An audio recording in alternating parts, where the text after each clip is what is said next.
Mordecai, the short film directed by Benjamin B. and released in 2017, provides a unique view into the dynamics of an ultra-Orthodox Jewish family through the eyes of Daniel, a traditionalist whose unconventional twin brother, Mordecai, will, by way of his sudden death, open his brother's eyes to life and fulfillment.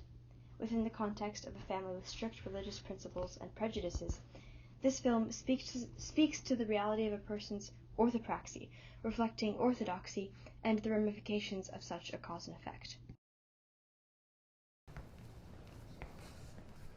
Right, well, it could be on the next flight, but if it's not, Tucky's going to get it delivered.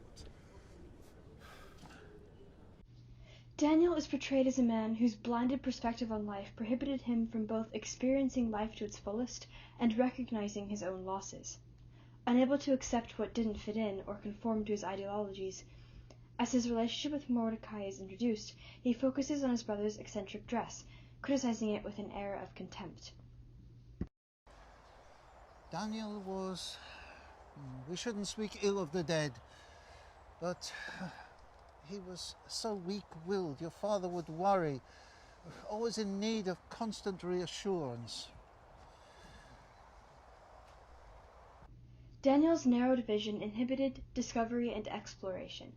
Mordecai did not live life afraid to step outside carefully drawn lines. Rather, he traveled and created rich interactions with others in ways that Daniel only dreamed of. Focused only on merit, his life was stagnant.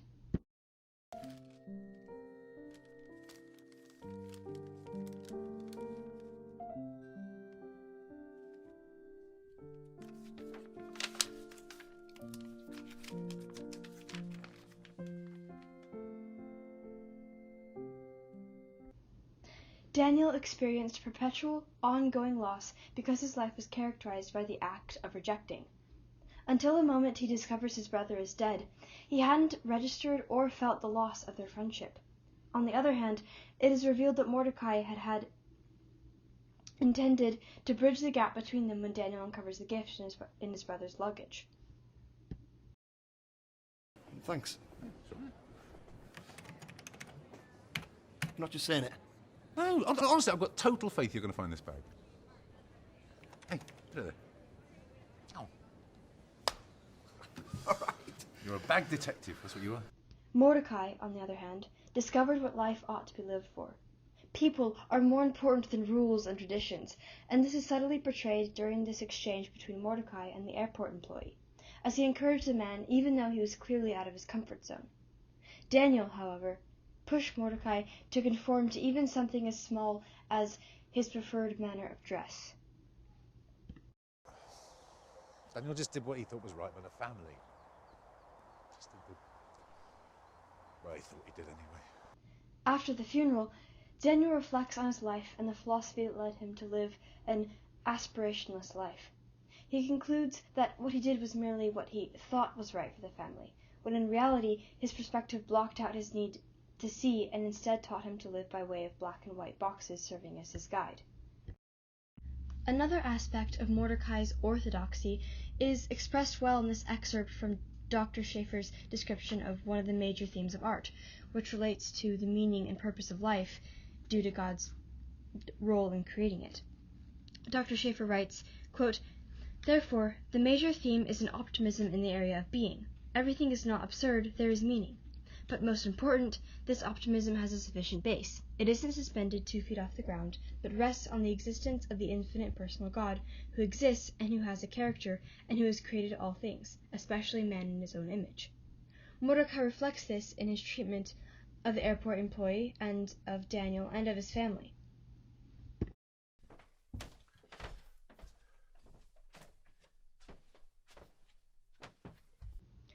Here is the suitcase which opened the door, if you will, into Mordecai's world, and enabled Daniel to shed the monochromatic skin of his upbringing and don the colors of his brother, inviting a celebration of life into his soul.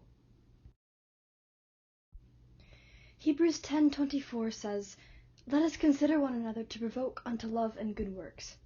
In Mordecai's unconditional love for his brother, he set an example that touched Daniel to the point of encouraging him to show love in the same way, thus opening his life to fulfillment and meaning and depth that he had not known before due to his blindness.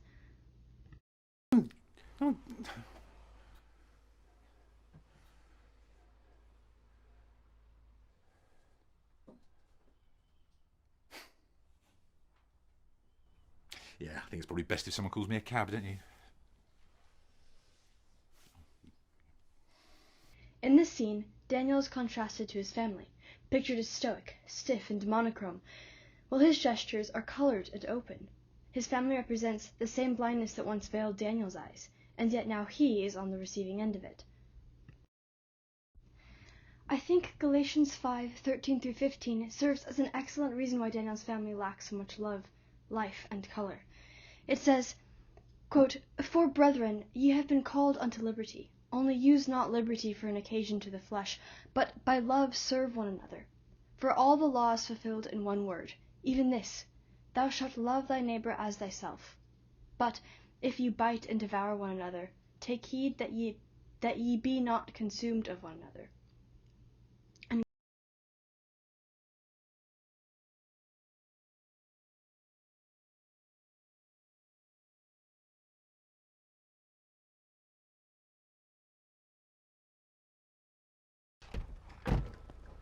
Are you off to, mate?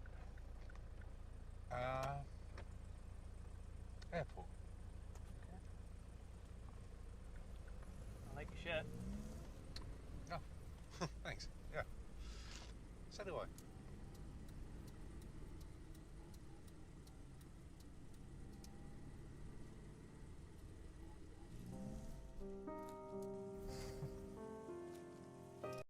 Through the loss he experienced, Daniel's eyes were opened to what he was lacking and why he was lacking it.